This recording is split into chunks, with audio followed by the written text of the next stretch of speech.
দুইটা বর্ণনায় পাওয়া যায় কিয়ামতের ময়দানটা হবে আরাফাতের ময়দানে, আবার আরেকটা বর্ণনায় পাওয়া যায় কিয়ামতের ময়দানটা হবে সিরিয়া ফিলিস্তিন এই শামের ভূখণ্ডের ময়দানে। পড়েন সুবহানাল্লাহ।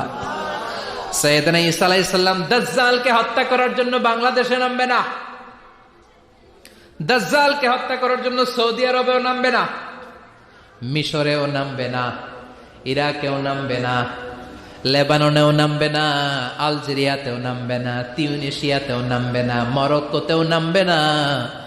সাইয়েদনা ঈসা আলাইহিস সালাম দাজ্জালকে হত্যা করার জন্য ফিলিস্তিনের দামেস্কের জামে মসজিদের সবচেয়ে বড় মিনারার পাশে দুইজন ফেরেশতার পাখার উপরে ভর করে জমিনে নেমে আসবেন। এই জায়গাটা অনেক গুরুত্বপূর্ণ জায়গা।